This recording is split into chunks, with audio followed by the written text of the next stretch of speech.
You're listening to the Drinks in a Movie podcast. Hosted by Rudy Ruiz. Spoiler alert.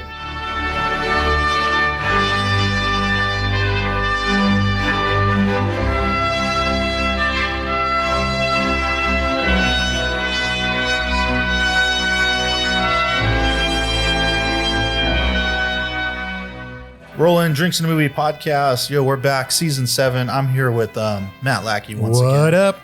Today, we've got a double feature episode coming your way. We're talking Django from 1966, directed by Sergio Corbucci. And Sukiyaki Western Django from 2007, directed by the prolific, incredible Takashi Miike. Highly recommend if you haven't seen that one. It is as bizarre as you might expect from a Miike film, from all the Miike fans out there, but is quite the departure from a lot of his other movies. So, yeah, but first, we are drinking some Frey Ranch Bourbon here. This is 90 proof, coming out of Fallon, Nevada. Husband-wife couple, grain to glass, completely craft. So they have their own farm out there, and they do everything. It's not sourced. They grow all the crops, everything they use. We need to go visit, like just flat out. It's too close not to have gone to visit at this point. Yeah, no, I'd really love to. Yeah. So we're warming up on the regular bourbon here because I was fortunate enough to find a little 375 milliliter bottle of their single grain series. This is the 100% wheat whiskey. So we're warming up on bourbon, but we're about to get into some wheat whiskey here. Aged for 6 years, 6 months, 100 proof. And yeah, so let me finish this real quick and then we'll... And while you're doing that, I got to comment on the bottle. I'm sure I commented it when we've drank it before, but it's got a really cool bottle to it. And the little 350 is like just a smaller version of it. Yeah. It's super cool. Yeah, the bottles are incredible. They've just got some... They're really nice and circular, but it's got some cool designs on them. And the cork is no joke as well. Yeah, so I was telling Matt that I got to try this at a tasting at Bar Jackalope. Probably a year ago now. It's been a minute. We're doing this. Just a little bit. Rudy's literally pouring it right over the recorder. So if all it goes to shit right now, you know why. Bourbon or whiskey. And I remember it being really, really good, which was somewhat surprising to me because over the last few years, I have been appreciating wheated bourbons a lot more than I used to. Like it still isn't my first go-to. Like it's rare that I'm like, all right, I'll do a wheated right now. I do like Nelson Greenbrier Tennessee whiskey. That's kind of a staple for me, as you probably all know, people. So I was really curious when we tried this because this isn't bourbon. It's just pure wheat whiskey, 100% wheat from Nevada. And I remember it being excellent, like one of the best expressions I've had from them and of any whiskey period. I could have sworn it was a way higher proof though. So I wonder if this is different. I was supposed to say, I'm looking at does it literally say 50%? Yeah, 100 proof. 100 proof. 50% ABV. That's right. Thank you. Yeah, so let's see what we got here. Swirling up a little bit. Oh, smells like wheat. I was about to say, I'm getting the wheat right up front. Dude. Like is there like wheat checks or whatever, like something like that? Some sweetness on it though. I wish I could describe wheat better, but I don't have a lot of words to describe it. It smells like wheat. Almost a little bit of a brown sugar maybe? Like a hint or like a cinnamon? All of the above? Yeah, for me, it's a little bit more brown sugary. Yeah. Only because I've been eating a lot of like brown sugar and cinnamon recently with, it's the holidays. So I've been like just killing it on sugar. But all right. Well, cheers. Cheers. Oh, it's interesting. I actually got some of that nose up front in the flavor. I'd say cinnamon. Yeah, it was definitely cinnamon for me up front. Definitely weedy, but like I don't want to. No, not like it just like bread. Like you're just eating bready, but you get a sense of the wheat. But there is a sweetness to it, like a cinnamon hint of brown sugar. I almost think maybe like a cream of wheat. If you ever used to have that when you were young, like cream of wheat, right? You put the brown sugar on there. Yep. I was a raisin guy too, but that's not enough for everyone. So the more sweetness, the better. That was good. I like that up front. Yeah, it's really nice. And sometimes when we've talked about cinnamon, sometimes that leads to heat. To me, this doesn't. This leads to the wheat. Interestingly enough, I get that cinnamon up front that leads to the wheated taste. Now, it's not as banging as I thought it was that first time I had it. So I wonder if maybe it needs to open up a little bit, or if again it was a higher price. I could have sworn it was like a really high, like 120 something. Oh, what are those? Jeez. So maybe I'm incorrect, and maybe that was like, it may have been, and maybe that's the one that disappeared where it was like a barrel strength. Wait, you want a little more? Yeah, why not just a little more? The second sip, by the way, I got a little bit more full flavor on the tongue, which I know probably happens kind of regularly, but sorry, did you want more than that? No, I know I'm dude, pretty. That's more than enough. Yeah, it was a little pricey for the little. It was like 50 or 60 bucks for this, but these are not easy to come by. The new Total Wine that opened up in Hollywood, that's like pretty close to my girlfriend's place, has been amazing, and they always have really dope stuff there. Like I found a Midwinter Night's Dram there a couple weeks ago. They had Elijah Craig 18, like this. They've got the Nelson Brothers Sherry Cask. Which what do they sell the Midsummer's Night for? What do they sell the Midsummer's Night for? It's like 170. Okay, so it's not crazy. Yeah, it's pretty pricey for what it is, but yeah, since it's Total Wine, you're close to the SRP. Okay. The only bummer is it's not like Midwinters. I've been getting them every year for the last like 3-4 years. And you did the episode. I loved it. That's what I was asking. Yeah, I did enjoy the taste. They are really good. Well, and if you go to Costco and you happen to find one, they're like 140. I look every single time I go, by the way. Yeah. No, Chris got really lucky because I was going to grab them for him, but it was limit one. And I went back another day to do it, but he didn't answer and I wasn't sure. But he ended up getting one from Costco through Steven. So it's just different. It's got such a different taste to it. That's kind of the fun part. It's cool. Just too bad. Like, I just think it's, as much as I like it, it's pretty pricey for what it is. Yeah, man, let's dig into this movie. I don't think I have anything else to say with this one. It's being pretty consistent on the palate. Maybe later on, after it's had some airtime, it'll be different. Not as amazing as I remembered and thought. So I'm slightly bummed, but it is good, and I have no regrets on getting this. Did you have like a meal before you went for this tasting or anything? Sometimes that I know influences like stuff. Yeah, I probably did. I typically eat beforehand. Yeah. But also it could be, this was like at the end of the tasting too. So we did like the whole Frey Ranch lineup and then ended on this. Yeah. Which again is making me wonder, like, I'll tell you, this is tasty. I'm not regretting it, but just let you know, I'm enjoying this. It is good, yeah. And this is going to be a fun one to just like share with people randomly, like, because it's different. Wheat whiskey, man. Yeah, like 100% wheat whiskey, grain to glass. I mean, all craft. So that's always good. Good to support those places. Absolutely. Yeah, we're going to dig into another special, brand new limited edition bottle in a little bit here. But first, let's start talking Django, man. A century ago, on the low hills along the border between the southern states and turbulent Mexico, a mystery man appeared. A man with a sad, impenetrable face. It's been a long Django! Django, have you never loved again? Love will live on, oh, life must go on, oh, for you cannot spend your life regretting. Django! Django! Who was that man? What was his secret? It's not important. And if I bothered you, will you accept my apology? He was pitiless in revenge, quick to decide and a master of every weapon. A man everybody would like to have seen dead. Django, the title of a film you'll never forget. Django. How many men you got left? You tongue-tied? Or don't want to tell me? Django, an audacious man of action, capable of a tender, hopeless love which could only last a day, but a day which was worth all eternity.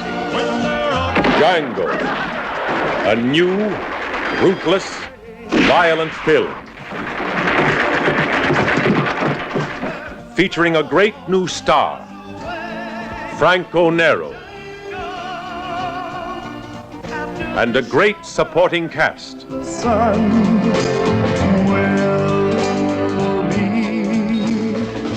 Sergio Corbucci, 1966.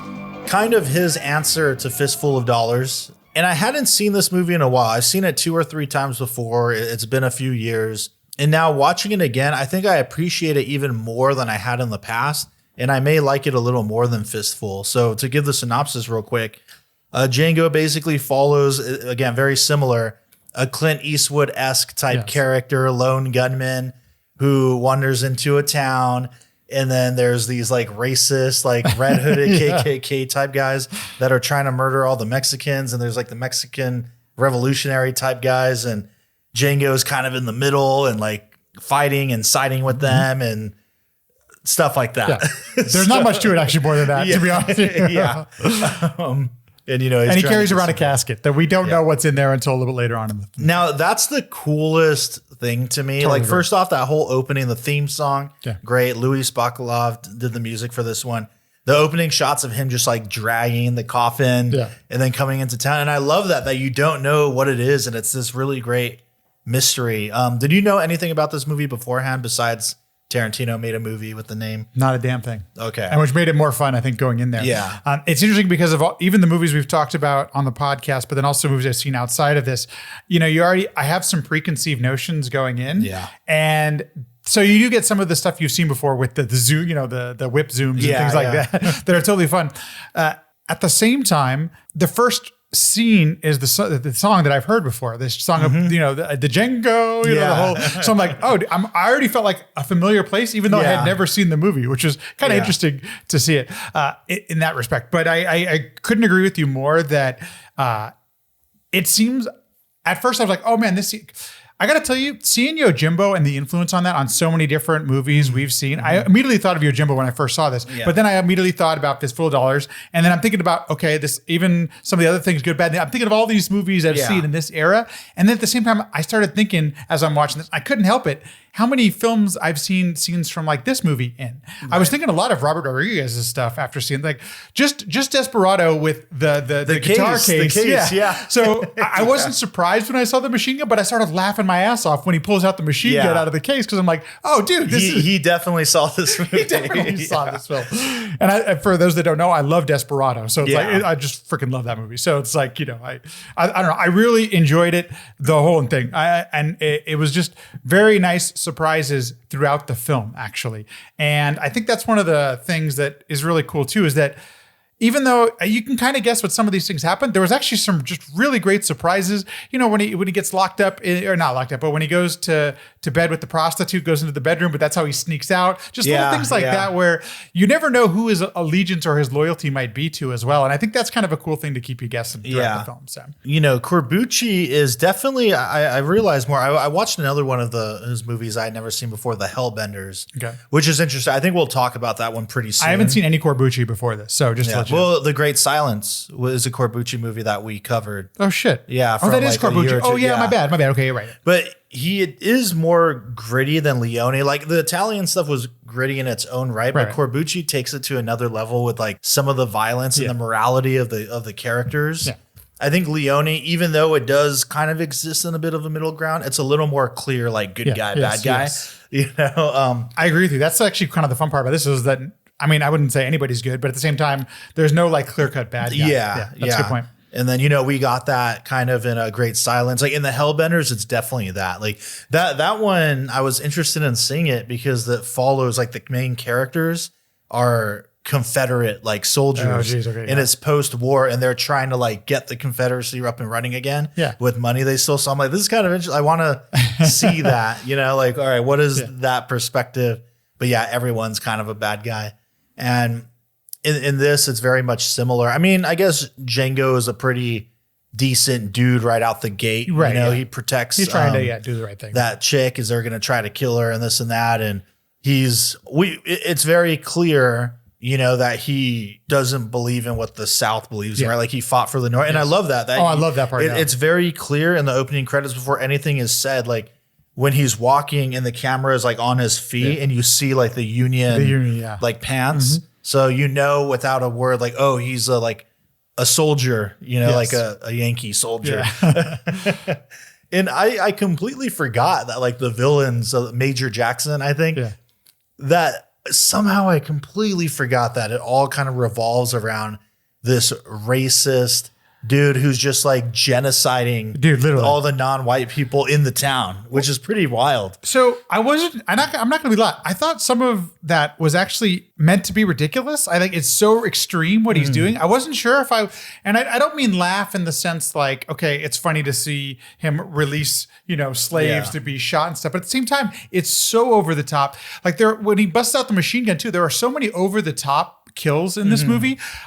Part of me smiled a little bit in how silly and ridiculous it was. I don't know if that's the way I'm supposed to feel, by the way. Yeah, but probably not. But I'm like, who the hell shoots people for sport like that? Yeah. Well, man, I mean, they do that though. Like, that's what's crazy though. Is that's like because that's rooted in some kind of reality, man. It has to have been, right? Yeah, there used to be scalp hunters back in the day, man. That like scalp people and scalp Indians, Native Americans, and sell it for money like that. All that's and obviously this is post Civil War. Yeah. So it's slavery was the thing. So it makes sense, especially in that world. And of course, you've got this kind of renegade dude and all his.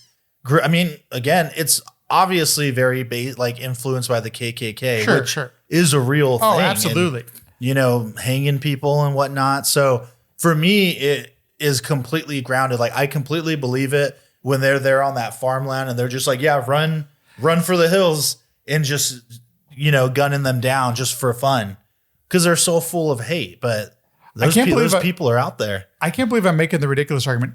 For me though, like when he first busts out the machine gun, there's a gang of, I don't know, 20 or 30 people and not one of them hits him and he mows them all down with one gun. I mean, that's where I thought like, okay, maybe it's supposed to be a little ridiculous. Yeah. Maybe it's not. I mean, I agree with you that the subject matter should not be taken lightly. We've talked quite often about racism, portrayed on screen. That moment in particular, like contrived as it is we see that in any kind of movie with like gunfire. Yeah. And also like I don't even remember any of them like taking a shot off out of him because he gets when he popped up with that machine gun, they just had the run. Well, before then we already know he's a fast gun because he's shot all those other people before. So for me, the most contrived moment is when Major Jackson and his crew first approach him in the bar. Yeah. And he kills everyone except Jackson. But then it's like, okay, well, Jackson would have just shot him though. Yeah, right. In that time, he would have killed him. So that but I do like that. It does make for a cool moment, like a badass character moment. My dad and I talk about it because my dad, I've ended up watching a lot of these movies from the 60s that my dad grew up on and stuff like that. And my dad takes it, we didn't talk about this movie specifically, but this is people's chance to say, stick it to the racists. And that's kind of what and that's where I ended up settling on with this film. Like, okay, we know these dudes are bad. I know a lot of people die in both sides of this film, but like, this is a chance for somebody to stand up and stick it to the racists, which I'm always a fan of. And there absolutely has to be that message going along with this. Right? Yeah. And I do like that moment as an introduction to Major Jackson, where when he's in the bar, Nathaniel, the bartender or the bar owner and like the whorehouse or whatever, is kind of explaining to him, the rundown, like they're killing off all the Mexicans and Major Jackson kind of runs his place and we pay him off for security, quote unquote. You hear the guns going off and they're like, oh, he's doing his thing. And when they go, first off, the great music, but such a good way to just like very efficiently, like, here's your villain. Here's the big villain of the movie. He's such a bad person that he's just like gunning people down for fun. Yeah. And then he's got even crazier dudes on his team, like the dude with the scar when he's like, all right, your turn. And then he just shoots them. Doesn't even get about the fence. Yeah. Let me out of the fence. And there's like the kids, there. It's really brutal. So he shows a lot more brutality in his movies, I'm noticing, than, I think Leone even does. According to some of the Wikipedia stuff I read, this was one of the most violent films considered at the time, and wasn't shown in certain places. Yeah, it was banned in England, I think, till the 90s. Which is surprising to me because there's not a ton of blood in it until later on. Yeah. But just the idea of, I'm glad that is a thing that we were concerned about, because I don't think you'd want 5-year-olds to see something like this, right? Sure. So not that I'm against pretty much all censorship, but like this, the level of violence was so shocking. So to your point, it's obvious people did take it seriously and were looking at it as a joke kind of thing. So did you, and I mean, it does have like comic booky aspects to it. And I wouldn't be surprised if it is rooted in that to a degree. Like Django feels like a comic, just it feels like a comic booky type character. So did you at any point kind of speculate on who or what was in the coffin? Because you said you didn't think it was going to be a machine. And like, how did that feel? Like seeing it for the first time, how was that moment? Was it like badass? It was totally badass. Here's the only thing I will say is that when you click on the movie or you see the poster, it's got Franco Nero, yeah. Franco Nero with the machine gun. Yeah. So I assumed at some point that was going to show up. Yeah. But this movie was positioned in a place that, maybe, and some of the other movies Westerns specifically, we've talked about in this film, maybe it was somebody's ashes, maybe it was a family member, maybe it was his kid, who the hell knows so it was a surprise and a pleasant surprise for me. And that's where I started smiling a little bit because it's so ridiculous that he's carrying this huge ass coffin around for this machine gun. It's badass, dude. It's so cool. It's so cool. It's done so well. And when I saw it, at the same time, like, I shouldn't have been surprised by that. I've seen this in other movies, like that was the other thing. So it got me. It's nice to be surprised like that still with movies, And to your point, it is completely badass. And the guy, the group that he mows down the first time he does it, it's not even a fight. Yeah, it's so unfair. But then they also, you guys had it coming though. You're right. Well, totally. It's and once again, he leaves the freaking what's his face, the major or whatever his name is, alive again. So. Yeah, of course, right. And I forget that he does give us the reason later, but I do love when he's talking to Major Jackson. Like first that dialogue about like, hey man, the war's over, and he just like, no, I've got my own private war. I've got my own, and I'm gonna keep doing what I'm doing. And when he tells him after he kills his guys, and he's like, hey, come back. Like, how many men do you have? He's like 42 or he's all right, bring everybody, bring the whole crew. I'll be waiting here. That part specifically resonated with me in that I've got my own private war. And like, it does seem throughout history that even in this country, there are still times when we're not quite over some of the things that happened at that time period, which I always find fascinating. Yeah, right. And I'm not just saying north, south, whatever, just like how it's important for certain people to hold on to their beliefs literally until the death, and sometimes, and I think this is one of the things that a lot of that definitely Leone got to, but that some men and people are so inflexible in their beliefs that they can't get past it and live life in a different way than they know how. And we talked about the Wild Bunch. The Wild Bunch, and it was the same type of thing where these people can't, and that just resonates with me that some people can't resonate because I feel like I know people and meet people all the time who sometimes that's for them. Like changing is really tough, whether it's bad or good. That's up to other people or your own personal truth kind of thing. But like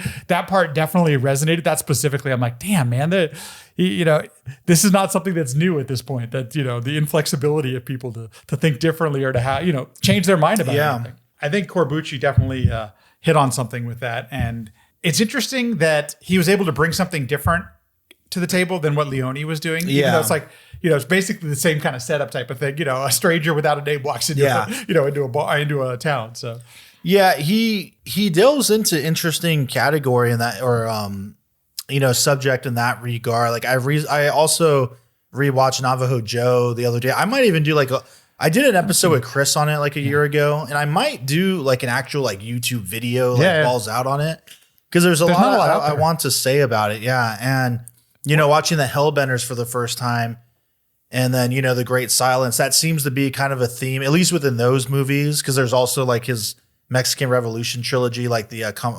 Compañeros and the Mercenary.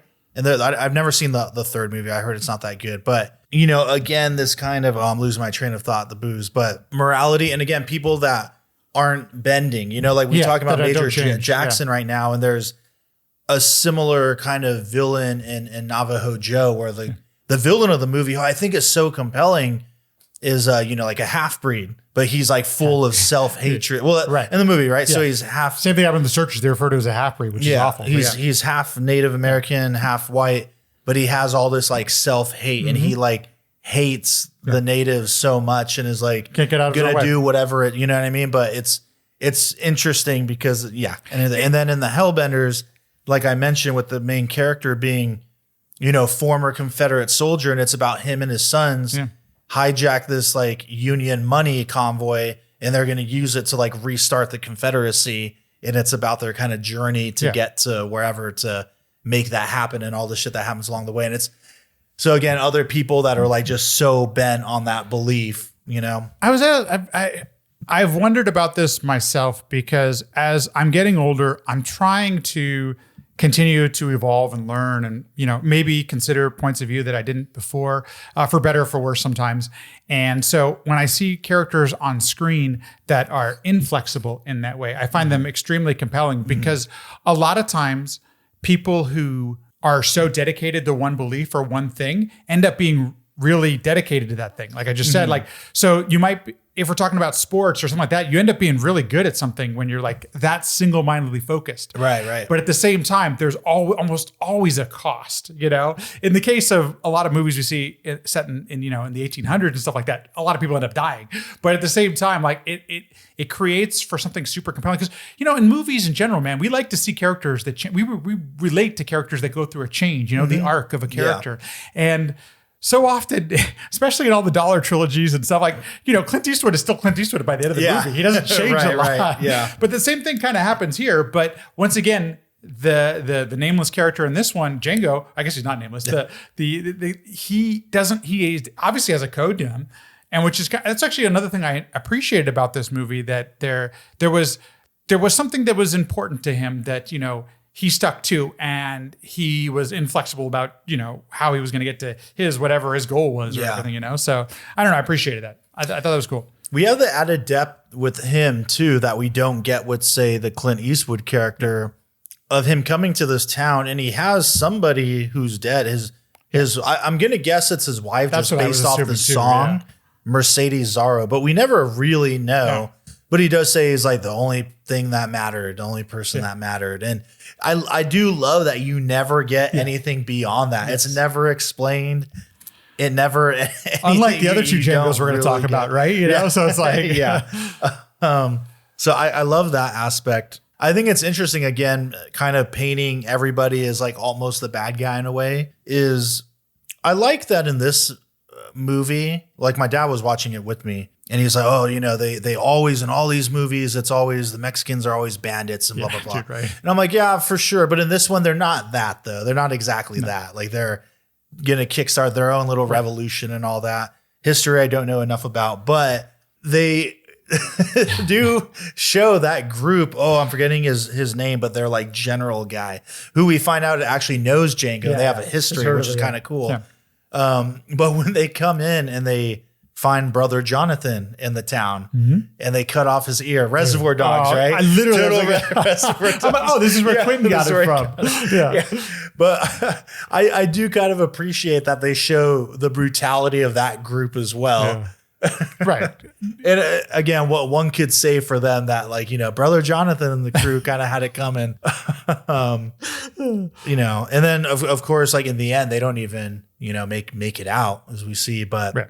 I thought that was all interesting. Their history was kind of cool. And then Django hatches the plan to like get the money from the major. That's why he had to keep him alive. But that was weird too, and I don't quite understand that he also, besides his own little gang, was running this whole like military compound as well. And they looked like dark skin, like Mexican too, when they showed up there. Is that Italian, the Italian actors they hired to play those parts? I don't know. Yeah, I mean, I guess it's gotta be. But I noticed there was like Mexican flags at the fort too. There were, yeah. Yeah. I mean, it's set in that area, so I mean, I don't know. I guess they took it over. I don't know. I should probably know that, but I don't think it's exactly relevant to, here's my thought process. And I know that there's this script and everything, but I was thinking that Corbucci was looking for things that would keep people's attention while making this film, because the film is a fast hour and a half. Like especially anytime I see a movie from this time period and it's paced so quickly, I'm really impressed, I guess. I just say impressed, but like, okay. And by the way, did you watch it on Amazon? I have the DVD. Oh no, I didn't. I had to buy it. I had to buy it on Apple. Oh, sorry. It's only $4, and it was a beautiful transfer. It looks like it's some of the scenes that were, you know, of the time and are a little out of focus and stuff. Yeah. But the ones that are in focus, it looks like it could have been filmed yesterday, dude. Like I don't know what transfer they did, but it's awesome. No, I have a DVD from like 15 years ago, so I need to get a Blu-ray. Definitely, there's the 4. Yeah. They transferred it to 4K because the Apple one looked freaking pristine. Yeah. And my point being is that I wonder if he prioritized the look and the feel of the movie over some of these other aspects. Like, because I don't know how important it is for us to care about some of those other things to actually still be involved in the movie. But oh yeah, no, not at all. Which works. I think that's why I was so like hooked on. I didn't take one break. I watched the straight. There was no bathroom break. There was no go for water. This was I'm hooked. I'm in.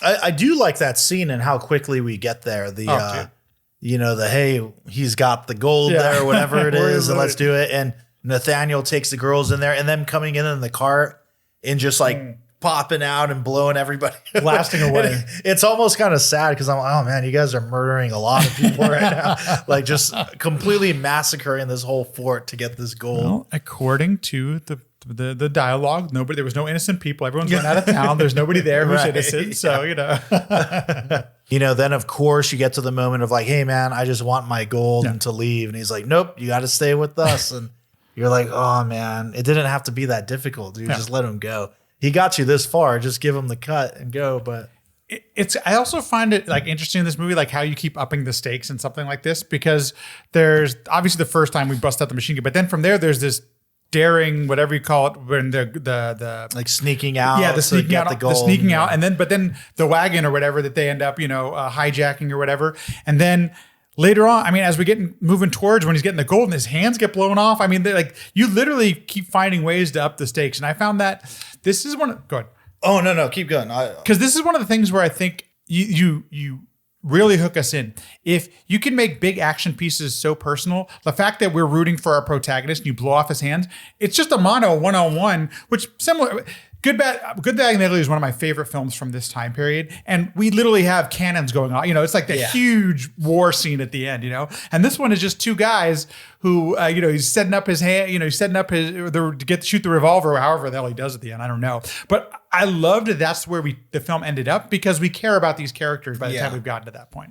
Well, that's a moment that really surprises me. And this is something else that, I don't know that Leone ever quite went this direction, but he ends up getting the gold. He puts in the coffin. He goes. He's trying to escape with the chick. I forgot her name, but then she gets shot on the bridge. She gets shot. Dude. Well, he ends up saving her. He brings her back. Yeah, that's right. I'm sorry. But she gets shot. But yeah, it seems like she's done. And then the fact that then the horse gets scared and the coffin falls into the quicksand, and you're like, dude, all of that shit they did. And he's got to tell them, he's like, yo, I guess it's fate. He's like, literally like, well, it's down there now. Like, I guess we all lose. And that I guess because they have a history, he decides not to kill him. But it does make sense too. Like, what's the worst thing you can even do to someone like that? Yeah. Take his hands away. And that's a pretty brutal scene. Just breaking it with the butt of the gun. Yeah. And then like the cherry on top is like running the horses as if it wasn't enough. And that's one of the things, the movie, in my opinion, doesn't show a ton of blood. So when they do, I think it's actually really effective. Yeah, the hands are just like, they're just so beat up. So. And he carries her, right? It's sad that Nathaniel ends up getting whacked too. He's like, I need you to hide her. Yeah. Tell Jackson I'm going to be at the cemetery. He just gets blown away. That one I saw coming. I mean, The one thing that does get me, and I don't know.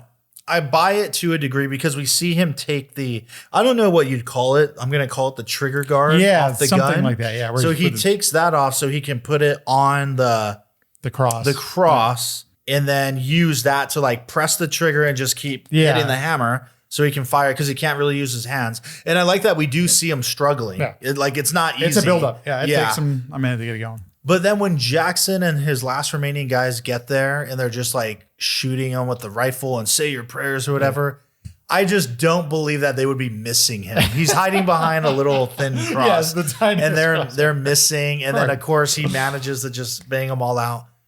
And that's kind of what I was referring to. That along with I'm sure there's plenty of other movies where when we talked about The Great Silence, anyone who hasn't seen that movie, spoiler alert, please watch it. We're just skip like 1.5 minutes into this. Spoiler starting now. Is what I'm talking about. Is in that movie, the same thing happens where they burn his hands. Remember, I was even talking about how when I'm watching that, I'm like, I'm expecting he's going to magically still kill everybody. Right, exactly, yeah. It's going to be the heroic ending. And then it wasn't. And then Sergio Corbucci just like pulls the carpet out from under you. And it's like, nope, he's going to get blown away.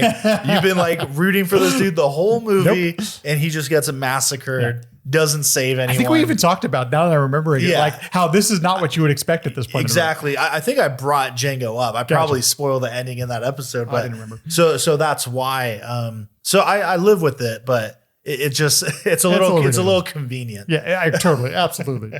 But I do. That last shot is so good though. When the theme song starts and he's just in all the crooked like crucifixes and the way the camera like jibs down and the gun is still hanging on the Mercedes Zorro cross and he's like silhouetted. Oh, it's so great, man. Such a great ending. If you're into cinematography, I think there's a lot of great shots in this movie. Once or twice, I'm not going to lie, I did kind of question why we're zoom, like we're zooming, we're doing the, what do they call it? Zoom, like crash zooms. Yeah, crash zooms. Yeah. There was a couple times I'm like, really? That didn't seem like that was an emotional line, but okay. But every other one, I'm like, dude, this is really well shot. For I don't know how many locations they had, but it really worked, I thought. So he makes some interesting like choices, and now I'm gonna say daring in his movies. Because I said I was actually going back and listening to the Navajo Joe episode I did with Chris. Because every time I watch that movie, it gets better and better for me. And there was a point where I even said, I was like, yeah, there's moments where the filmmaking just straight up seems kind of bad. And I completely, I'm not gonna say I regret saying it because movies change as we revisit them, right? But I think he just tries to do shit, man. He just tries to make interesting choices and they don't always work. But I respect that so much, I haven't seen Navajo Joe, but I did do some reading on it for this movie because it came up because it was one of Corbucci's films. And I guess Burt Reynolds kind of even like has made fun of it a little bit. He hated it. Yeah, he absolutely, and it was very vocal about it. He said they just need to like get rid of that movie. Jeez. So supposedly the story is that when he was offered the role and they told him that, Sergio, the Italian director, was doing it, he thought that it was Sergio Leone. So it's like, the good, the bad, and the dude who launched Clint Eastwood, that guy. Yes. And then he shows up and it's a whole different person. And he's like, what? So, I highly recommend it. I really thoroughly enjoy that movie. Obviously, you have to get over the fact that it's brown face, that part. So there's that. I roll with it. Well, for me, I think I see humor in it. Like it makes me laugh more than it makes me like angry. And the fact is, it just was the time. That's where I try to get myself. Yeah. To. But what's interesting about that movie and why I want to like talk about it even further, if I end up doing a solo video, is it does bring, like, for a movie in 1966 or 67, like there's a scene where he talks about like, they're like, you can't do this because you're not American. And he's like, well, where was your father born? Well, that doesn't mean anything. And he's like, no, he's like, my father was here. My grandfather, like we all lived here. And like, so this is like my shit, And the fact that he has like agency and is like the hero of the movie. And again, you have the bad guy. Like it's kind of the bad guy that's like, the have-see who like hates it's just super interesting that he was making a movie of it. Even nowadays, no one's making a movie where like it's a Native American is like the hero role. Yeah. Unfortunately. Yeah. And like, sure, it's Burt Reynolds. Right. I mean, whatever. The whitest of white dudes, but okay. Well, and supposedly he has like a lot of Cherokee in him. I don't know. I'm always like, whatever, when people say that. Who knows? I don't know. I haven't done my research. So. Also, he does a lot of great stunts. I don't know. I really like that movie. I think it's interesting. I feel like it could be remade in like a really awesome way if the right person did it. Like, I think there's some meat there that you could dig into more. Like, if the villain was more developed and almost like becomes somewhat of like a sympathetic character, if you get more into like real history and you get real people to do it, it could make a pretty dope remake, Dang, okay, that's a high praise. That makes me want to watch it, to be honest with you. So yeah, it took me I've seen it like 5 times, and it took me a few viewings to get there. Again, I remember there was a point like in the podcast, I was like, yeah, there's moments of like bad filmmaking, but now I'm like, no, it's not bad. He was just trying stuff, and sometimes it doesn't work. There's a whole scene where you can tell he's really trying to be suspenseful and build up to this moment. And the music is doing a ton of work. The music is really doing all the work. The heavy lifting. And the shots don't quite get there. So it seems like, the music's cool, but we're not really. Right. But yeah, man, I mean, he did better than I've done in my life Sure. so far. So anyway, yeah, this isn't the Navajo this Joe we're podcast. But I think it's helpful because we're talking about a Corbucci film, and so as part of his filmography, especially for the stuff that ended up here in the States, it's something else you could examine to see where the filmmaker went after this. Mm-hmm. I should just let you borrow all my Blu-rays, right? Yeah, Corbucci just Blu-rays. watch them through. Might as well.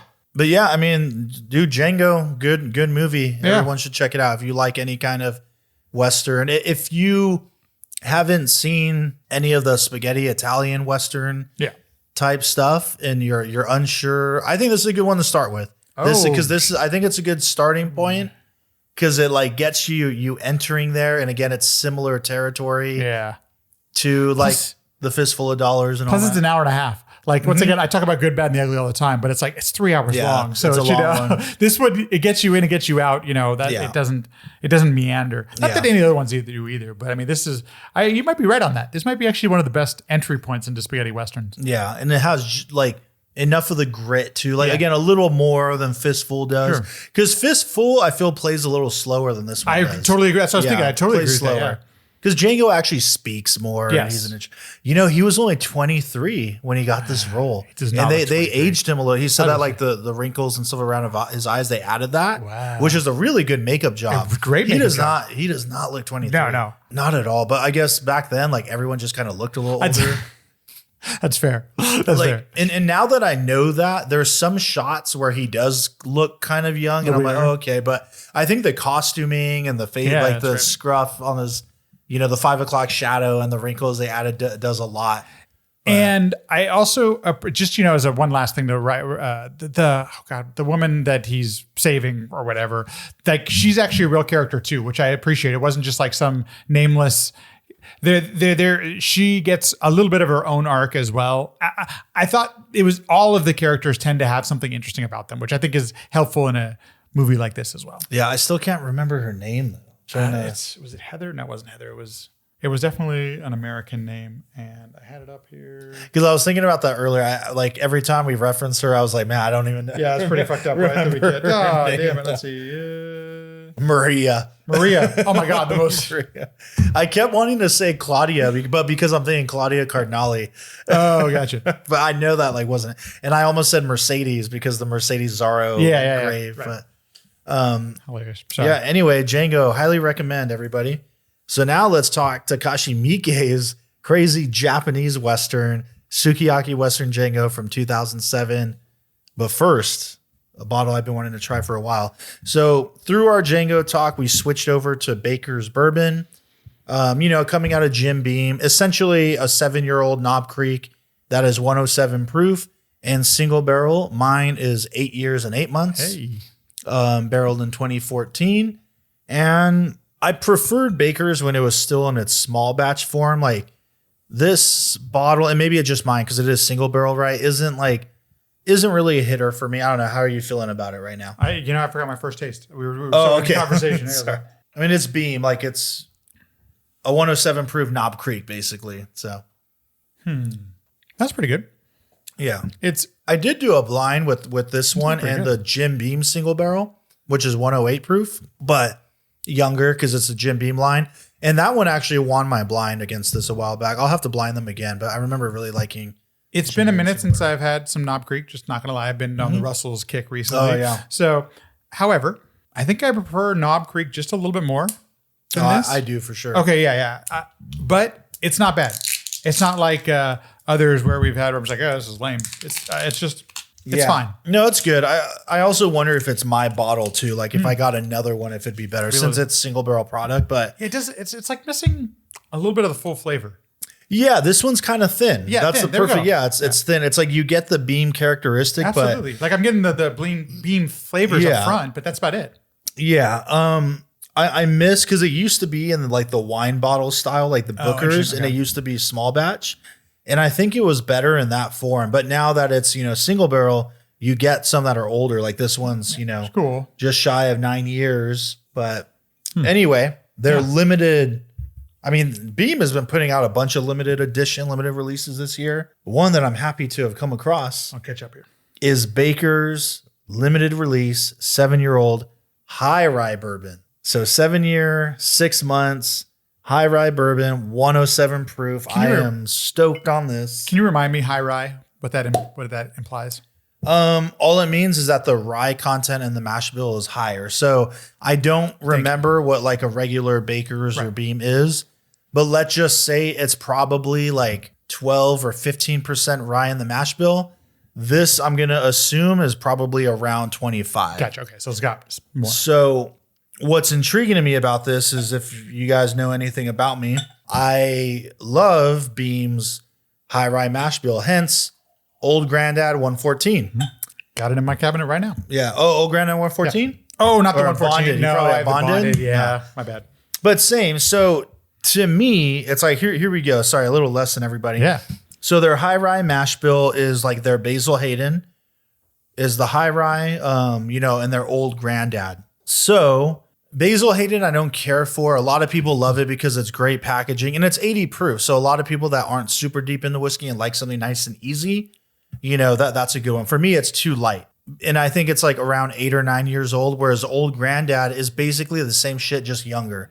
So you can get Old Grandad bonded, 100 proof. Sorry. Yeah, way less, like half the price. Yeah. And then Old Grandad 114 for anyone who hasn't tried it yet. It's bold. It is flavorful. It's one of my all-time favorite pours. $29.99, 114 proof Old Grandad Beam High Rye Mash Bill. I think it's still around 4 or 5 years old, so it's kind of young. I prefer it to Basil Hayden. No, yeah, big time. I prefer it to a lot of stuff, to be Yeah. honest. And for the price, like, man, get out of here.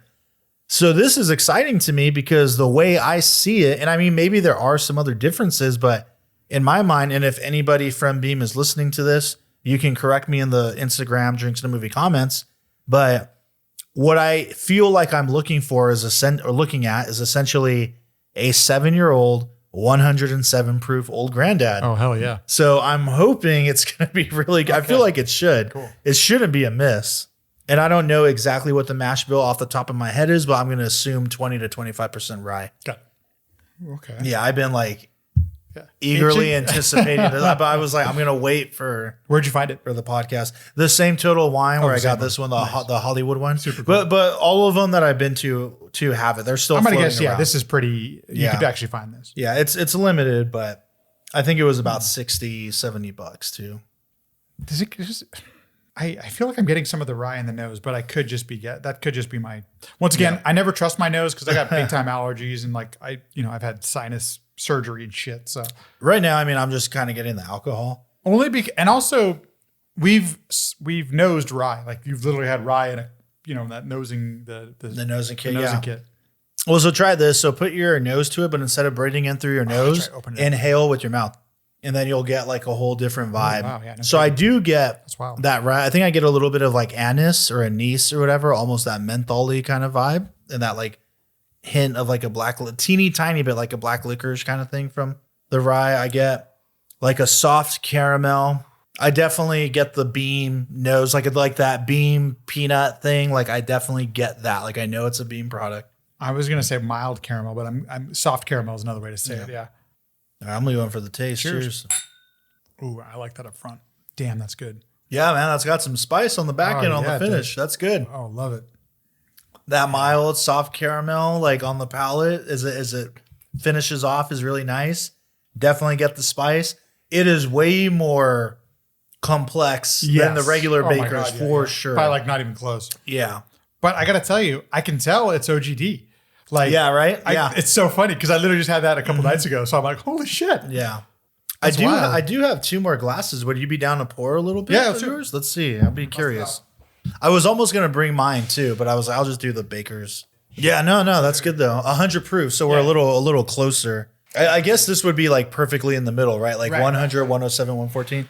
So I need to pretty soon do, I need to do like a blind tasting of all 3 of them. I'm trying to remember. I think I got was that $15 or $20? I don't know. Oh shit. Sorry. You can take that one. No, please don't. It's fine. They're like 20, probably like $19.99. You literally can pour as much as you want. That's like the easiest thing to replace. Yeah. So, whoa, yours smells like cream of wheat, dude. This is not the same nose. Yeah, wow. I wasn't expecting that at all. This is brown sugar cream of wheat. Totally cream of wheat. Holy shit. I was not expecting that. Well, I've had it for a couple months. So especially I got this and then I got the Russells. So I stopped drinking this. That's why you can see the dot. When I buy a bottle, I tend to drink it. So like I only keep a few bottles in that. As you should. I'm one of those guys. So unfortunately the OGD got pushed to the back as when the Russells came in. It makes a hell of an old fashioned, that's for sure. It does. One of my faves. This is totally different for me. I don't know if it is for you, but I'm gonna go back to the Bakers. I mean, I'm still getting some of those very light caramel notes and some of the maybe a hint of black licorice, but barely. There's none of the heat. There's none of the pepper.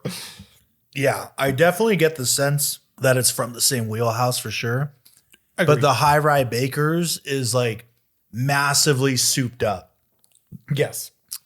Like if OGD bonded is like level 4, the Bakers is level 9 or 10. At least, yeah, it's 10 for me. Yeah, that's a great way to put it. It's there is significantly I almost want to far get like a backup bottle of this. It's pretty damn good. What's the MS? What's the price? It was like 60 or 70, okay, probably so closer to 70. Because the regular Bakers is like 55-ish, so this was like $10 more.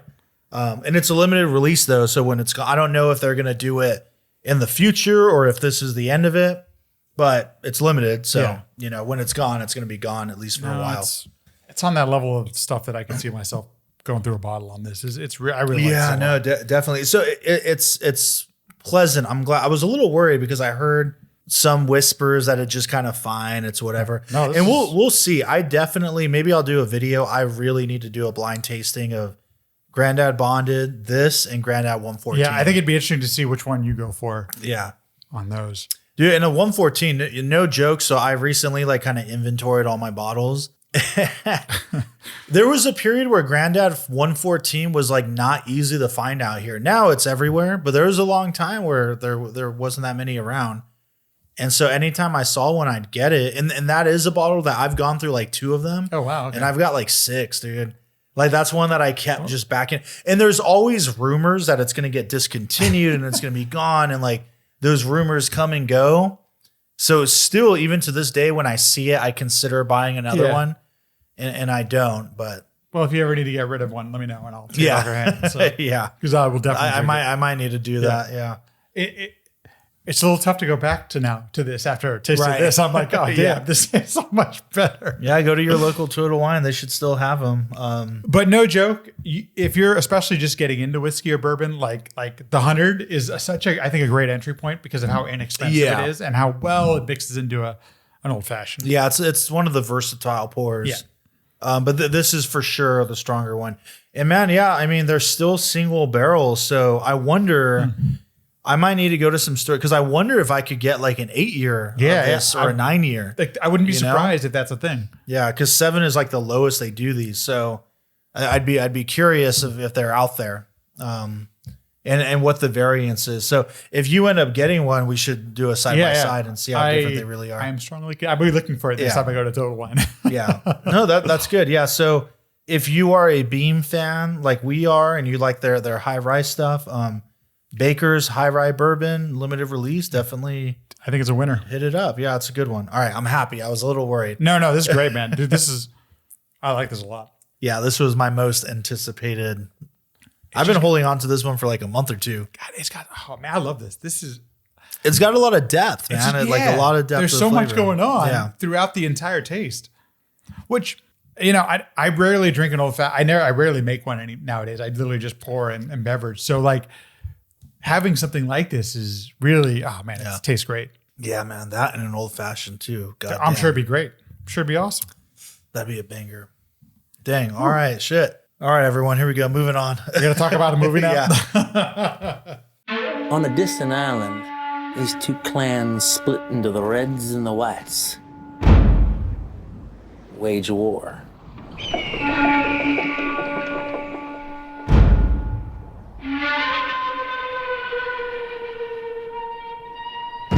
Their story goes a little something like this.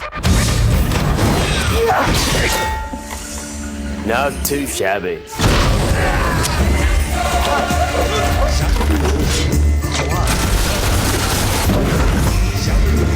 Hideaki Ito, Yusuke Isaya, Kaori Momoi, Yoshino Kimura.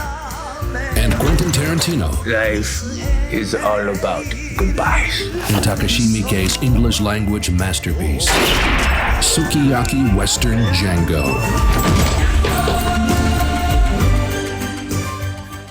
Sukiyaki Western Django. So I have to preface this by, I mean, I don't know. Are you familiar with the director Takashi Miike? All right. I haven't seen any of his films. I was wildly in the rabbit hole of his movies when I was fresh out of high school, early college. He seems like he'd make movies that are right up your alley. No, he makes fucking gnarly shit. Like, I need to go back and like rewatch because it's been years since I've like revisited most of those films. I don't know that I would feel the same way about them now, but there was a period where I was like obsessed with Takashi Miike. I have like 2 shelves full of just all his movies. Oh, wow. And even the ones that I didn't like or never wanted to watch again. And he was super prolific. Like, he was the type of dude that would make like 2 movies a year, 3 movies a year. Is he no longer like, making films? You say was. I think he still is, not I think. But I don't think he does it on the same level that he used to. Okay. And if he does, I mean, I kind of fell off the wagon and I haven't been keeping up with him since probably 2010, like around when 13 Assassins came out, which was maybe 09, 10, 11, something like that. Didn't that get released here?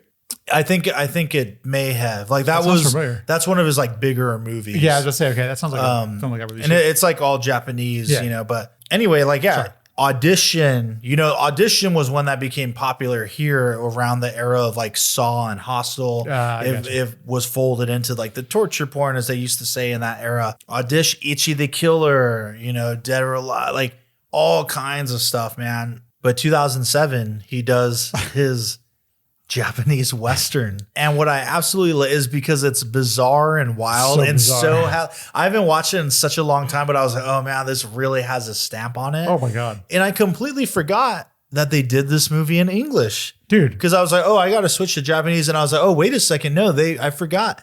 They learned English to do this movie. Japanese actors. Yeah. Speaking English. And I completely forgot about that. Quentin Tarantino is in it. To give the synopsis again, or for the first time. It's Yojimbo. Oh, sorry. Okay. Yeah. It's Yojimbo. It's Fistful of Dollars. It's Django. Probably some other movies rolled into one, but with the Japanese sensibility. This dude's stamp on it. Shakespeare, King Richard. They reference that. Random, yes. The War of the Roses and shit. There's War of the Roses literally in this film. And it's self-aware, which is funny too, because there's even a point where when the man with no name character comes in and he's like talking, there's like the red gang and the white gang and he's talking to them. And one of the characters in the white gang even says, like, don't think about going Yojimbo on us. Like, as if they've watched the movie. Yeah, as if they've seen the movie. And I just thought that was the funniest thing, man. It's so brilliant. They literally referenced the movie. I literally did not stop laughing watching this movie. Yeah. Because there's so many moments like that where they're not looking at the camera, but they might as well be looking at the camera when they're saying it. And it's so good when you're familiar with that bit of film history and that's what's so incredible about it, because we've talked about it before, how there's this interesting circle of life within samurai films and Western films of someone like Akira Kurosawa being heavily influenced by John Ford. Right.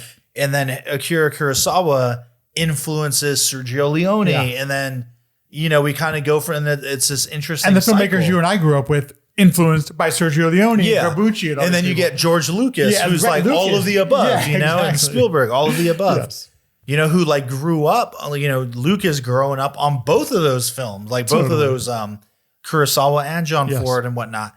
So it's really amazing for Takashi Miike to and man, he does like crazy ass movies, dude. Like, but then to come out with like, oh, this Western, and then even to go as far as like not the deep cut that is Fistful of Dollars, but to go the deeper cut that is Django, and to call it that, and even to call it Sukiyaki. Like when I first saw this movie, because I saw it when it came out, and I got that DVD. Did you go to the theaters? I don't think I saw it in theaters, but the moment it was on DVD, I got it. Because I was really into Takashi Miike. Actually, I don't even know if it came out in theaters here, but it may have had a small release because he was kind of a name among like film nerds and shit at that point. But and I used to watch it a lot when I was in high school. But where was I going with that?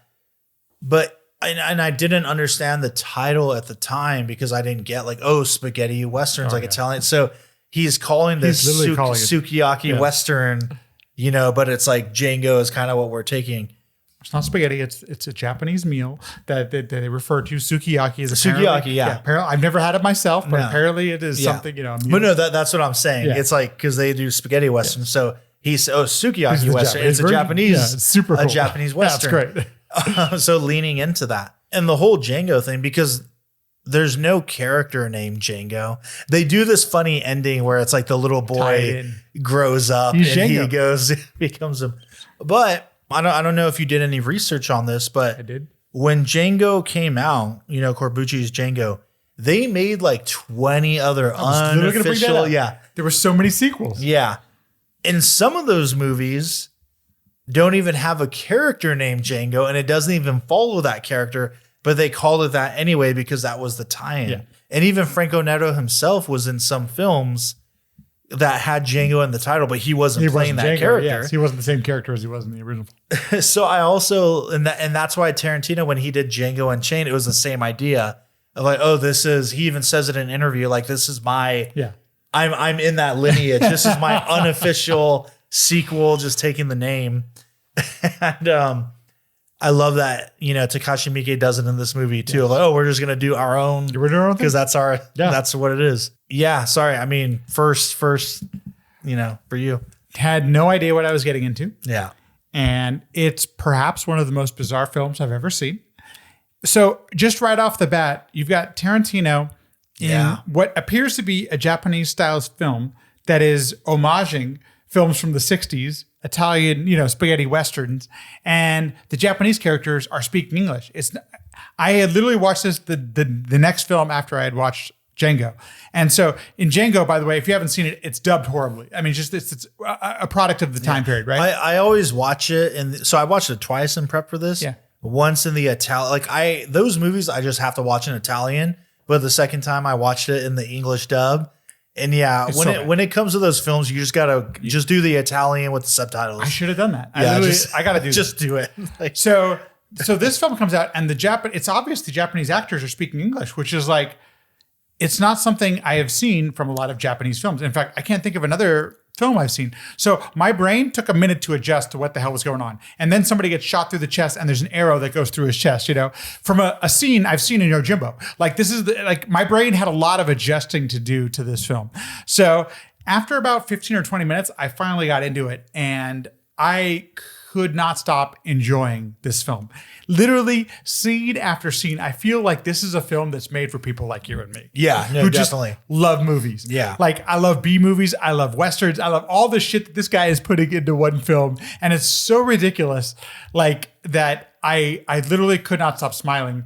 There are a couple times, there's some sexual assault in the film. So that part, as the times where I wasn't smiling. Mm-hmm. But besides those points, I was like all about this film. I thought it was so enjoyable. It's, you talk about like the opening scene where he literally, I think it, and what's fun about that part, and I completely forgot that they shot it this way, is the opening scene doesn't even reference like the 60s style of shooting. No. But it's going back to like 20s, 30s era, like studio shooting. Mm-hmm. Where it's clearly a studio background they and like the color and the light to bring your attention to how fake this is.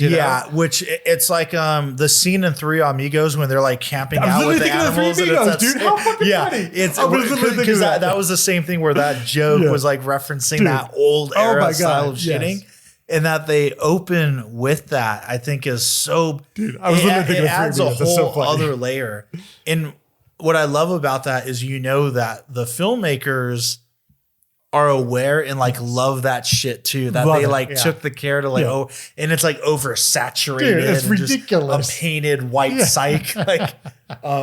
And of course. And the sun stays at the same place. Nothing changes. It's just like the static set. Oh, and it totally like stage play style. And Quentin Tarantino, I mean, were you like blown away when you were like When you first saw it, were you like, what the fuck? I literally went, what the fuck? I'm like, what did Rudy have? What am I watching here, dude? Like Quentin Tarantino's in a random ass Japanese movie. Had no idea. Japanese Western movie. Well, it's not something you say. I have not said very often, I should say. So a Japanese Western is not a genre I'm familiar with, to say the least. No. A lot of, God, I'm trying to think of like the Japanese cinema. I mean, we've talked a lot. There are so many things. I'm a video game nerd. So like, there's so many things culturally that I get from Japan. Japanese Western is not one of them. So the Tarantino, and it's got an accent and the whole thing, So I'm just like, what the hell is this? And I appreciate that that's the way that he starts the film, because like it sets you in a time and place that says, okay, this is going to be, we could go anywhere with this. Like we literally are setting a tone that just sit back, let us entertain you with some things that might be a little ridiculous and might be out there, especially like, shooting the eagle as it picks up the snake and then he catches the snake. The whole thing is just totally ridiculous. But I haven't seen all of the films that this movie, I believe, homages, but the stuff that I had seen, like, I was ticking on all of them, so I appreciated that. Yeah, you definitely saw the key movies. Oh my gosh, yeah, right, so. Yeah, total Yojimbo fistful of dollars when the lone gunman comes into town. And I feel like I haven't seen Yojimbo since we talked about it on the podcast, but I'm like, I feel like he framed it in the same way, Like, it really seems like it. Like the line of the gang and everything as they're walking out, like I felt like it was exactly the same. And like how both groups kind of come out and they're just like, there's a moment there, I mean, same thing up in the City of God that reference. The more movies I watched, the more I realized how much Yojimbo influenced so many filmmakers that came after it. My respect level, even today, I still haven't appreciated enough for how many filmmakers that influenced. Like so many things have come, and I'm remembering it as we watch more and more of these films. So anyway, that just that's why it's so great. It's a great film. I love that eventually they incorporate the machine gun to like the coffin, and you see. As soon as I see the coffin, machine gun. You're like, that's it. That's a machine gun. Yeah. And this dude, like the leader of the Red Gang and the whole and man, they build up like a lot of lore and sort of, they all came for the gold and it dried up and this and that, and how he read like the War of the Roses, and this is kind of like, from now on you're gonna call me Henry. Okay, so after watching this film, I'm not sure if you feel this way, but like, the things I remember are some of just the ridiculous and cool shots that are in the film.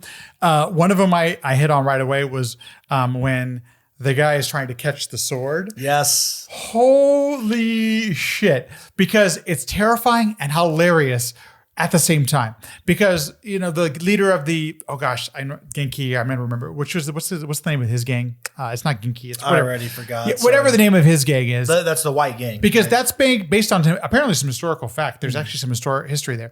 But he catches the sword as the samurai is slicing down on him, and then the other dude definitely is he his relative or something? By the way, I don't know if it matters, but he doesn't come close to the sword, but he's still trying to catch it. I'm like, he just gets killed. It's hilarious and awful at the same time because it looks so good. But anyway, there's so many cool shots like that in this one where they're just cool shit. Dude, all their gun work too with the flipping of the guns is so well done. And there's a great, the final kind of showdown between the leader of the White Gang and I'm just gonna call him the lone gunman. It's so good. There's this amazing shot where he fires at him and it goes in the slow motion and he slices through and I remember that shot is in the trailer and he but it's like, it feels like a speed ramp because he slices through the bullet. It's in slow motion. You get that cool sound effect and then it goes into like full speed as he swings on him and he's like fighting him with the handgun and it's badass, man. There are many moments in this film that I love. One of the other ones is like when, the grandma, I don't say the grandma, but the Bloody Benton? Yes, BB. When she grabs the gun, there's moments like that where it's just like the coolest shit. And it seems cool just to be cool, which I fucking love, like why not? Why not be cool just to be cool in where all this ridiculousness is going on? And there's shit with the symbolism and stylistic flow when she shoots the dude and that's like the red rose petals. Literally. Shit like that. I do care about the characters to a certain extent in this film. At the same time, I just love the images that the director is putting on screen. And that's what I tended to react to most in the film. Like, I can't remember all of the names of all of the people and everything. I know the main character is not Django because, we learned that later on in the ending credits. At the same time, there's just all these cool things, which, by the way, for me, because I'm a visual person, I just think that makes the film really enjoyable, I feel like the film was almost made for people like me who just enjoy seeing cool shit up on the screen. Yeah. Because a lot of people do get killed in this film, like the genre kind of, tends to do. But I don't know. That's cool. They do that interesting. I don't know if this look is like the bleach bypass, but whatever it is, when it cuts to almost oversaturated, when they talk about the little boy, he's mute because his father was killed in front of him, and the mother ended up with the white gang, whatever. And then it'll cut to the lone gunman, and it's like him thinking, because he came, and they even say the sheriff dude is like, oh, you come from the same stock, because like the split personality shit. But when it cuts to his memory of like seeing his parents strung up, and it's that like, I think that's bleach bypass, like with the film, where it's like very if they shot on film. I assume they did blue. in 07, so. Yeah, for sure. Yeah. Like that kind of greenish, bluish tin, like really high contrast. I really love all that stuff. It's really great. Speaking of the sheriff, one of my favorite scenes, because there's so much ridiculous, like when his like back folds. That's Is that what you're gonna say? No, I was actually going to say when he's guiding them to the town to go, intercept the gold thing, and he's slapping himself to go left, and then he slaps himself down. I'm like, what the fuck is happening right now? He's most definitely a comic relief character, and that's actually the thing I think I really enjoyed about this film is that it's okay to laugh at this film. Yeah. There's some stuff that's pretty awful. Like I said, some of the sexual assault stuff, just like it's meant to shock you. And I appreciate that that's in there because that is they're trying to portray how unfortunately women were treated back at the time. You don't want to watch any of his other movies. I'll tell you that. Oh, there's more of that shit. No, okay. His movies are fucking hardcore. His movies are hardcore. But they do, and I think I say they, sorry, I interrupted you, he does, and I forgot about that whole aspect, but he does linger on it a lot. Like and then the music will drown out, and that's all you're hearing is that stuff. It's like, so to your point, there's really like an impact to that stuff. It gets really serious really quickly. And he's like making you sit through it. I appreciate that actually. Yeah. So first of all, there are things intentional in Japan that are culturally different than here in the States, right? Mm-hmm. And secondly, I think it's fascinating when an artist chooses to go from complete joy or complete laughter or complete one of those things and then hit us with something that's terribly fucking serious. And actually, like, the older I get, the more I appreciate that our brains can deal with that, and we should feel conflicted about it. That's like the gray area. That's our life is all about gray areas, So like, I actually appreciate that. I'm actually going to go dig into his filmography because of that. Interestingly enough. Oh, I got all the DVDs too. I'm going to borrow some shit because after reading his Wikipedia, I understand he does some weird shit. I'm gonna, I think you should, but I'm gonna give you fair warning. Okay. Well, because I know you. Yeah, I know, that stuff bothers me. Yeah. But at the same time, so Kevin Smith on one of his podcasts with Ralph Garman, he has a section of his podcast that's called What the Fuck Japan. And only because I think it's important as a person to at least be understanding that culturally things are different in different countries. So our sensibilities are different, and things that we feel uncomfortable with, other countries might feel comfortable with. Mm-hmm. And this is how I believe that we get to a better understanding of each other. Now, I know it's fucking fucked up, but I'm totally down with that. Yeah, that's where, I think I have a somewhat interesting take on film, movies, cinema, because I was like deep diving into, when I was in high school, I was like purely like Hong Kong cinema, Japanese cinema, probably mainly Japanese cinema, because Hong Kong, I think more of the action stuff. I was more into John Woo and all that. A lot of Japanese cinema, like, North, South Korean cinema. Yeah, Koreans, no, definitely not North Korean. That shit didn't get here. My bad. But, it's all good. So I think I had a lot of exposure to just like what and those sensibilities. And it wasn't until like after that period of like, I'm going to say like Asian cinema, that then I started digging more into like, all right, 70s American and this. Who influenced blah, blah, you? blah, Like, what are the influencers? What people influenced them? Yeah, and like over the last couple of years, I've been really getting into Italian giallo, like 70s giallo films and whatnot. But yeah, I was really hardcore into Japanese. Dude, I like, I got like the fucking all the DVDs of the guinea pig series and stuff. So if you want to like go in, which you don't. That's the thing that's so fascinating about Japanese culture, at least from my perspective, is that first of all, I'm a diehard video game guy. So it's like, there are so many pieces of art that we've gotten from Japan that I'm fascinated by. Yeah. And they've absolutely influenced culture here in the US, right? Yeah. Here in the States. So do you to a crazy degree. Absolutely. Even when you take just like anime and all that. I mean, you could just say Kurosawa, and that's like how many American filmmakers have been influenced by Kurosawa. I mean, just that in general. Yeah. But anyway, continue. No, for sure. Yeah, no, that like anime, the modern generation, like how many kids are still to this day, I teach high school. So like the anime thing is huge still. And you know what's funny is, man, someone else was even talking about this recently, like a YouTuber I watch where I think, anime has always been pretty big, sure. But I almost think it's getting bigger. And I think it's because they have those sensibilities and the taboos are much more different and open. And because they're not inflicted with what, to me, American culture is inflicted with currently, that their storytelling and everything, and then I'm going to talk about that, like their storytelling and all that is fucking way beyond. That's why Miyazaki. Right. That's Miyazaki, why here movies like Spirited Away and everything else they do is so highly revered in like America and shit. And there's so much more where that comes from. Dude, I mean, The Matrix is owed to fucking Japanese. Oh my gosh, right? Inception is Paprika. It's owed to.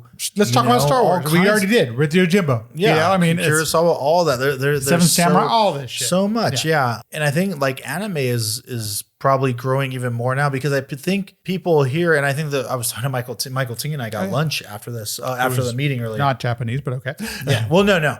I'm not saying he's Japanese. I'm just talking about we talk about these, we cover these topics a lot. And we were talking earlier about the pendulum in American culture. Yeah. Seems like it might be swinging the other way right now. But, where was I going with that? Sorry, I got distracted.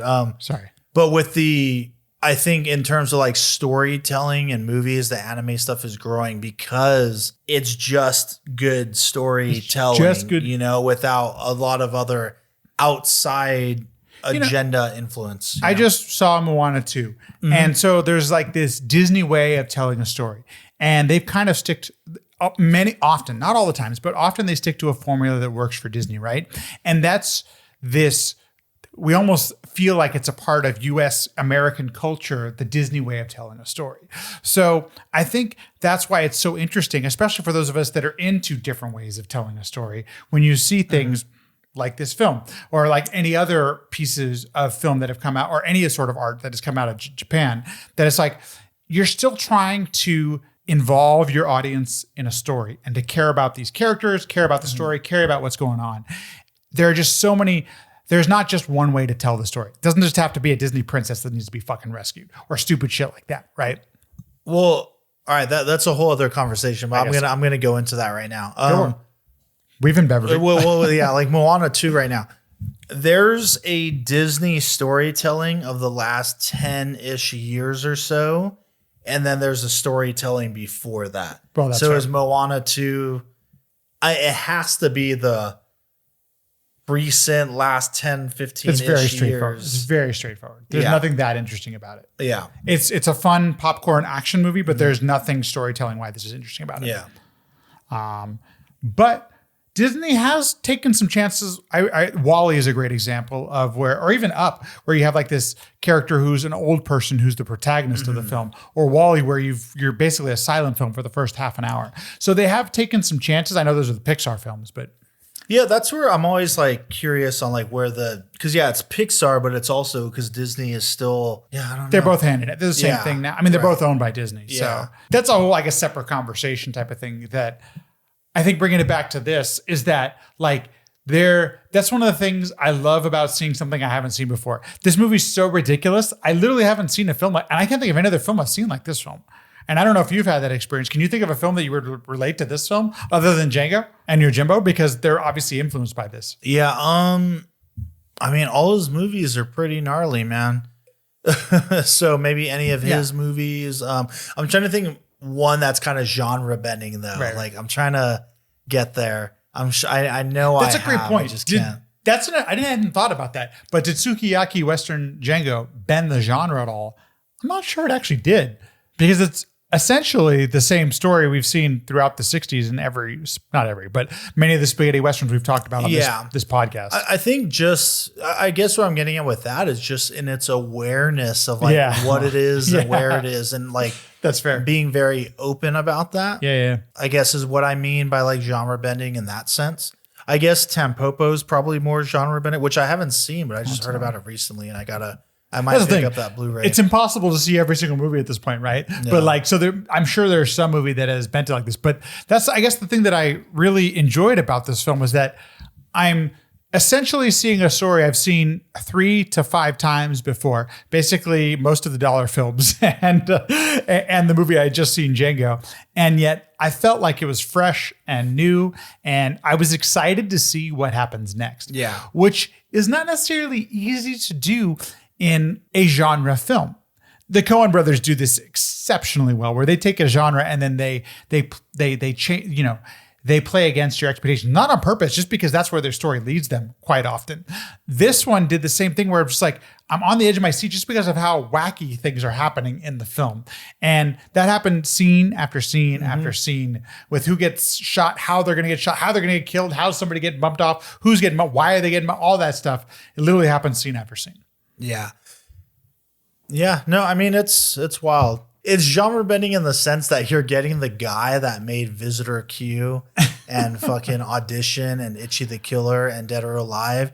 And then he's going to do his spaghetti Western, but set in Japan and Self-Aware, which is a wild recipe. Is like saying it out loud is, I'm so thankful this movie exists, in that Takashi Miike is even like into that shit, and also had the wherewithal to like, what would be the other wackiest person who's also deep into the shit to be in the movie? Yeah. I'm going to hire Quentin Tarantino to be in this fucking movie. Just to act. And because he loves Takashi Miike and respects him, he's going to do it. Yeah. And he's going to act in this for 2 scenes and put old man makeup on and be in a wheelchair and be the father, the husband of Bloody Benton. Man, it's crazy. Did you watch your disc version, or did you watch the Prime? I rented it on YouTube. Okay. Because my disc is like packed away. So it's on Amazon Prime.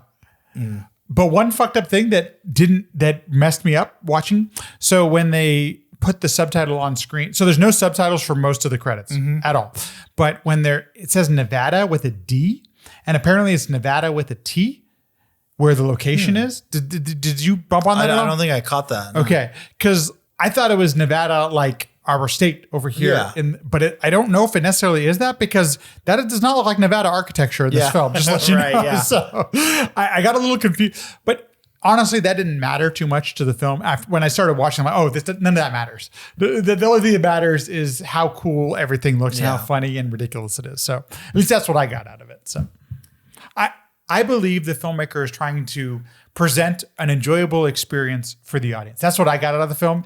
And there's no doubt I was entertained for an hour and 45 minutes. No, it's a purely fun movie. Purely fun. That's what I wholeheartedly feel like when Takashi Miike made this, he's just having a blast. Literally, and everyone looks like they're having a blast. Yeah, like, yo, let's have fun. People love my shit. I'm getting money. I'm going to make a crazy, I've got a few $1 million. Yeah. A Western movie. I'm going to hire Quentin Tarantino and like the young, hip Japanese actors. And he's got some of his like usual cast of characters. Like there's a couple people in there that are regulars of his films. But it's funny because everyone looks great in it. Everyone looks good.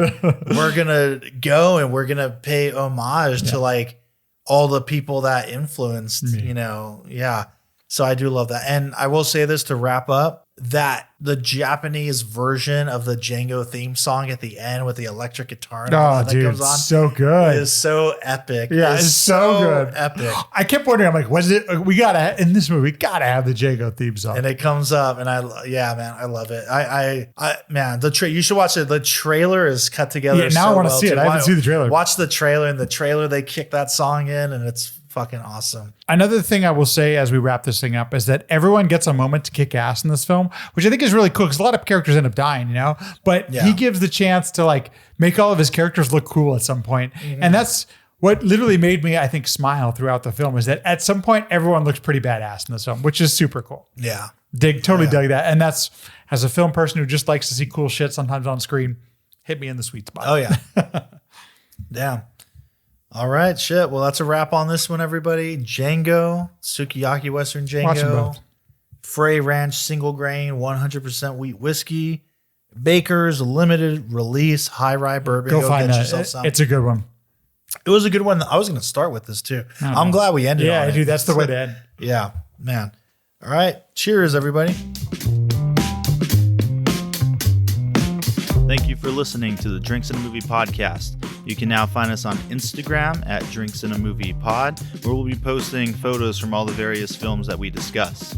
You can also email us at drinksandamoviepod@gmail.com. Please rate, review, and subscribe, and thank you for listening.